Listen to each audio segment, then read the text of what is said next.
With the recent announcement of the Unreal Engine update called Reforged, there has been a lot of discussion around the new update in the community. Mostly the discussions have been about just the graphics, the design choices, and also some stuff like commanders and also the sets, which are really neglectable in terms of game impact. There is more important stuff to talk about in my opinion, and that is actual game balance and also the core ideas if they are actually removing some stuff potentially that is not going to work out to the best of us.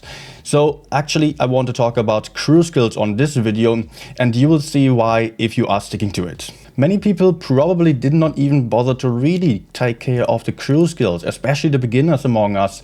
That's just very confusing here. We've got a lot of them, and I can understand that Wargaming is trying to make some changes to that, trying to remove them. But just removing them without compensation may be a huge mistake in my opinion. And that's what I also delivered in many feedback rounds already.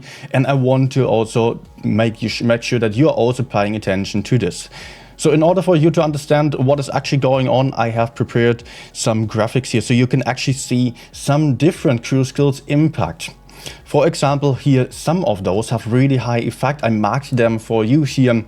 Those are super important to grind at the start with a new account. I don't know if you did, maybe let me know down in the comments below. On the reroll I did on this account, I definitely didn't. Some of them have really high effects, especially firefighting. This is one of my main concerns actually. Firefighting accelerates fire extinguishing by 42%. That is a huge value, and that makes sure that you are just having the fire, that you're not burning down that fast, or actually you're not burning as long, let's say it like this.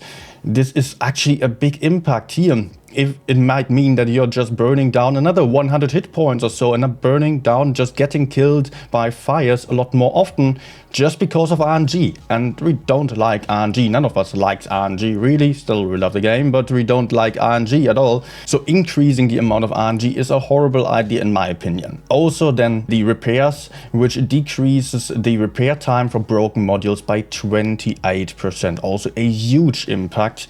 This also means that you are getting perma-tracked a lot more often if this is removed, especially if you have some commanders that are increasing the or decreasing the reload time. If you track someone for mediums, there's a commander like that, then it means that you're just getting stuck in the open a lot more often because the enemies are having a lot more DPM and you're just having longer repair speed, and therefore you're just going to have a really awful time if you happen to get tracked.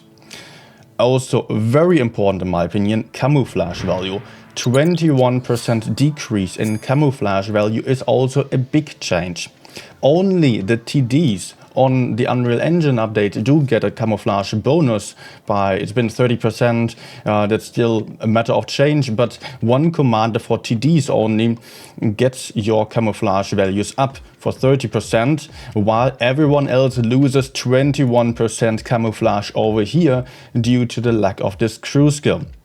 So that means that you cannot really move up that aggressively anymore. You cannot move into the enemy half of the map.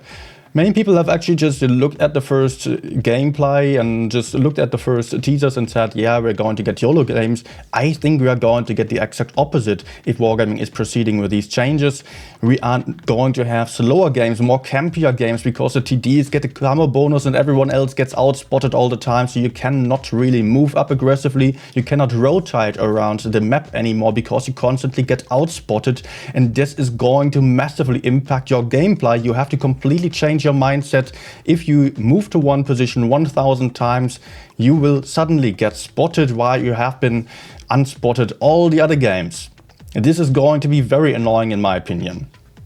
Also, here the robustness is super important because the robustness decreases the effect of the damaged modules, or decreases the impact of a module being damaged. So if your gun gets broken, for example, without this crew skill, you will have much higher dispersion, and that is just going to be annoying. Also, your tank is going to be slower with a broken engine, all that kind of stuff. Let's move on to the next category. I'm going to fly over those a bit more here. Performance, let's turn off the high effect ones for now. Performance also, there are many that are having a performance impact. As we can see here, mostly they are focused on dispersion, decreases gun dispersion by 7% when firing on the move. This one has a higher effect of 14%, decreases gun dispersion by 14% during turret traverse. Also then there is one that increases tank turn rate and one that also decreases gun dispersion 3 times or 2 times 7%, 1 times 14%, and also this one on top there decreases dispersion after firing by 7%. And then there is also this one for 7%, which increases base capture speed by 7%. Also that makes a difference for the gameplay, but mainly I'm worried about dispersion factors here, and also the turn rate, the traverse speed, that is also just going to be noticeable in the Reforged update if that is not being compensated for. Moving on to the next category, and these are situational crew skills here that are actually not permanent. Those are just being stuff like increases tank acceleration by 7% if there are at least 2 enemies within 15 meters of your tank. Also, the other one just accelerates gun reloading by 7% for the next shot after you destroy an enemy tank. Stuff like that isn't that important in my opinion. I am fine if that actually gets ditched because it's not a permanent improvement of your tank's abilities, and it's sometimes happening without you really noticing that your tank strength actually improves. But I don't really pay attention to it, and if everyone gets that ditched, I don't mind at all. Then we have 2 more categories. One of those is what I call probabilistic. This is one that depends on RNG, that's only sometimes active. Like this one gives a 7% chance of making an accurate shot.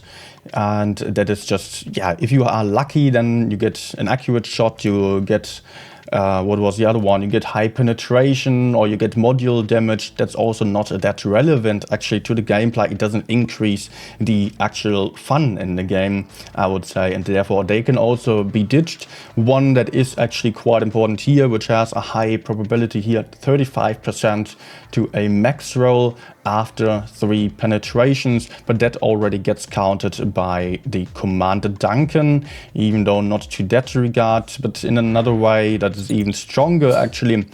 But those are also some perks here that can be ditched that are not really making your game any better. Lastly, we have one economic crew skill, which is increasing the crew XP earned per battle by 7%. Also, that can be balanced in another way. So in case you want to take a screenshot, just do so right now. I think many of these crew skills here can actually be balanced quite easily. If Wargaming is just adjusting the base statistics of tanks, then we might have a shorter time of burning or so. For the beginners, of course, it's not a huge difference if they are having these crew skills ditched, as they don't have them necessarily, but as veterans we are so used to it. And if we then switch to a new game, which is supposed to be the same game, and suddenly our tanks behave completely differently, even if everyone's on the same level, it just feels really bad, and it will take us a couple hundred games potentially to get used to it. And even then we might get perma-trucked and we might rage about it. So I think that Wargaming can really not ignore these crew skills, and so far there has been no mention of them at all, which I personally find to be very questionable. Still, I want to mention here that I don't want to have any review bombs or drama caused by this. I just want Wargaming to take care of it, and I want you guys to also be aware of it and maybe write it into your feedback or so if you are testing as well. After all, I'm quite optimistic that Wargaming is still making some changes to the game to the better. One more thing worth mentioning here, you will get compensation for the crew skills that you're currently having in terms of just having some commander levels unlocked then, but they are not fully compensating the crew skills that we are having here. So I think we should all start with 100% crew skills on the permanent ones, especially those that I marked here with a high effect. And then the commanders can be on top of that. But also I do understand that Wargaming is actually against those crew skills in the current form because they really have a huge impact and they are making the difference or increasing the difference from the noobs to the pros. So even if the noobs are playing well, they will never have a chance against the pros. So it's a bit unfair and just decreases the gameplay. Many of us are actually concerned if we're having some noobs in our teams that are not doing anything. So just huge skill difference is one thing, but also huge performance difference is another thing. It is a bit unfair then and not making the gameplay better to any of us. Let me know your thoughts and also if you even ever took care of the crew skills at all.